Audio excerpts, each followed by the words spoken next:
So yun po mga kababayan, welcome back ulit sa ating munting channel, ang Alex Librada Vlogs.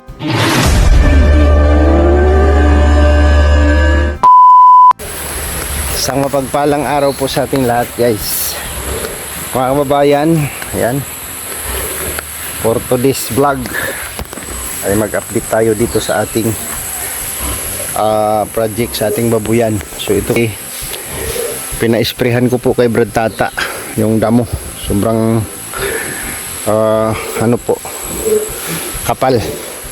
Sobrang kapal ng damo.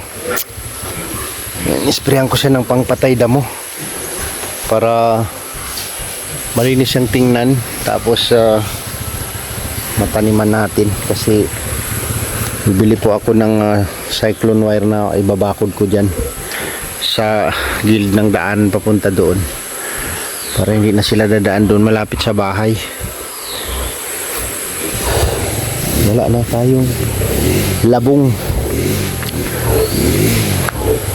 Wala nang labong. Uy, malaki na yung nakita kong isa kanina. Ay, nung nakaraan. Wala nang labong-labong.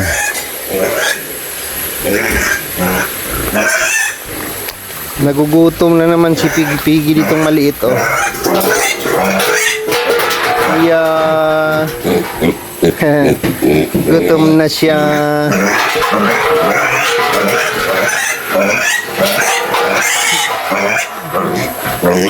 Swerte ka gahod.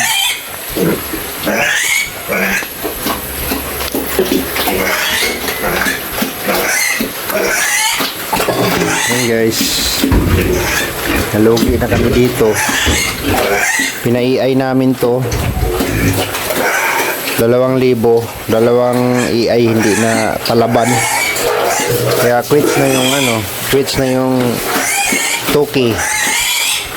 Tapos pinabarako na yung bumanat sa kanya, siya hindi madutlan eh. Sana matalaban na siya, mabuntis na siya. Ito naman mga pila ka kilo na siguro ni Brad, mga 30 plus, no?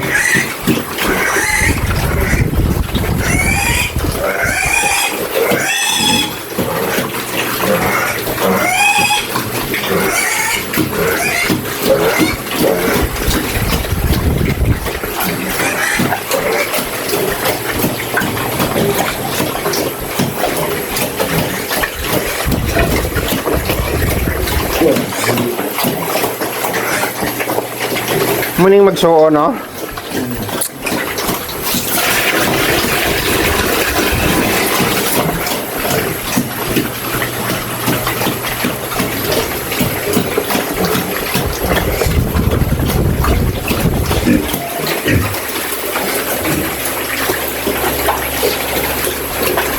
Bulingit na yung electric pa nila, oh. Tama pa tayo nga sapat. Ilang araw na to, Brad? Simula nung nabutakalan? 1 week?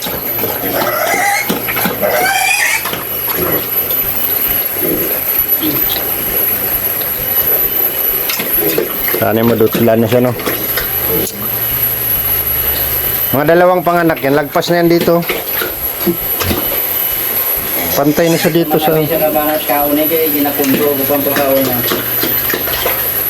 Diet muna sa diet.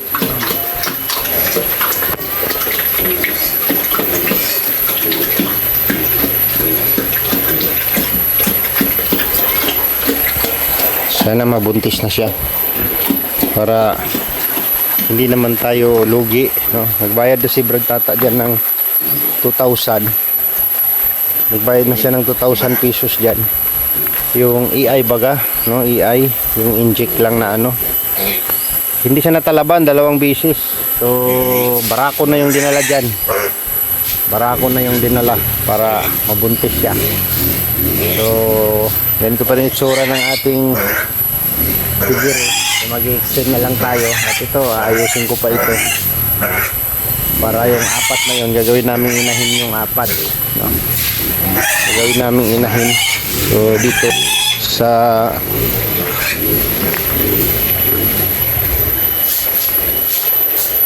yung sapa, lumalalim siya oh. Pero hindi na siya makaano dito kasi naka-recrap na tayo dito. Kabakod na rin siya oh.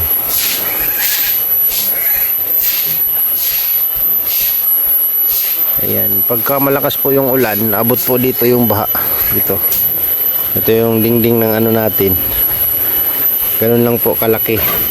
Pinakamalaki na yun.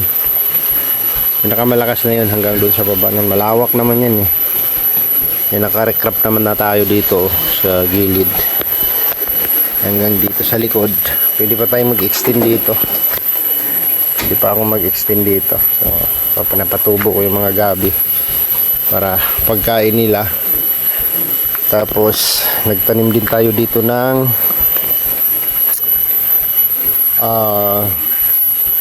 Madre de Agua. Yan, Madre de Agua po yan oh. Madre de Agua. Magtatanim ako marami yan. Maghahanap lang ako ng similya na matatanim natin dyan. Madre de Agua. Ayun, nakaraan malinis masyado ito dito. Ngayon oh, madamo na naman ulit. Ang bilis tumubo ng damo guys. Yan, puno ng kawayan yan. Papakuha ko yung mga puno na at gagawin kong poste sa bakod. Aray ko, sakit pa rin yung ating baywang. Yung aking baywang. Yan. Paling mga madre kakao. Para purpose nito, pangpigil sa lupa. Ayan po yung kabuuan. Ayan po yung ating pigiri. Aabot yan dito. Aabot yan dito. Yan, hanggang doon sa may kawayan. Pag nag-extend tayo ng mag-extend, no, dahan-dahan lang. Pag laki ng apat na yan, inahin lahat yan. Tapos meron tayong inahin na magbubuntis na siya. Pag nanganak ng sabay yung apat, no, puro inahin ang target namin dyan, inahin. Tapos kapag manganak, yan, pwede tayo magpatiner, magpatining kung pangbenta, at mamimili din tayo ng panginahin doon sa anak hanggang sa dumami sila ng dahan-dahan, no? Yun po yung ano natin dyan, target. Ayan oh. Kahapon lang yan na-sprayhan, ngayon ano na, knockdown na yung damo. Ayan, malikot yung damo, mabilis tumubo. Ayan oh, nagtanim mo ang kamuti dyan oh. Kapirasong kamuti. Ayan.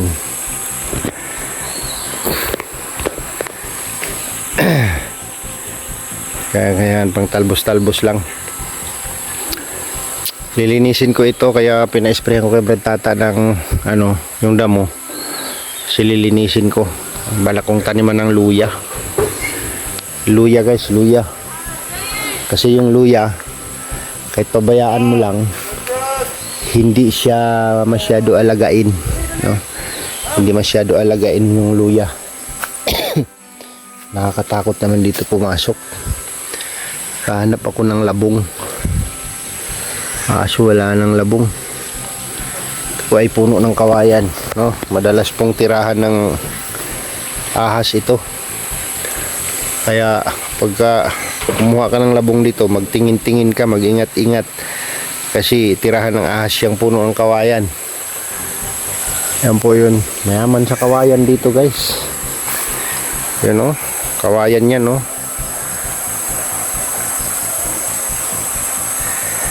Puro kawayan, kaya walang problema dito.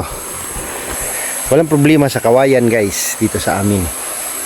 Kaya tinawag itong Pig Kawayan ang lugar namin, kasi maraming kawayan. Kapag may baboy ka, mayroon kang kawayan. Kaya nandito ka sa Pig Kawayan. Ang bayan, ng pangalan ng bayan namin ay Pig Kawayan. Yung marang doon oh, sa taas, namumunga na. Marang langka. May mga langka kami dito. Oh. May mga langka ako dyan. Ano yung tinanim kong durian? Parang napundot. Hindi mo natamaan yung durian, Brad? Kita mo ng durian, Ra? Oo. Wala man na, dala man na, babaw pa sa lubi na akong ispian, wala naman na ispian yun. Wala na Dre. Wala lang, babaw sa panlubi. Ito gali may mga kamuting kahoy gali dito. Ako nagalagay ispian, nagalagay ispian. Ikuha kayo na.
So yun po mga kababayan, update sa ating mga alaga, no? So marami pa tayong dapat gawin dyan sa ating project.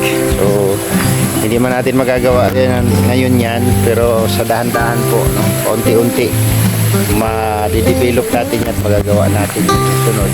Extend lang tayo ng extend, yung halimbawang magbuntis yung inahin, paghandaan yung anak niya para pagwalay, mayroon tayong lagayan.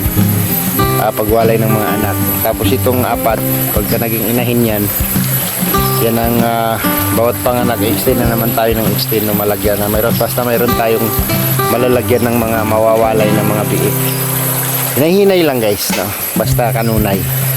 So yan lang muna yung ating vlog. Salamat po sa inyong patuloy na suporta at sa mga nagtitiwala, thank you so much po sa inyo. Bye bye and God bless po mga kababayan.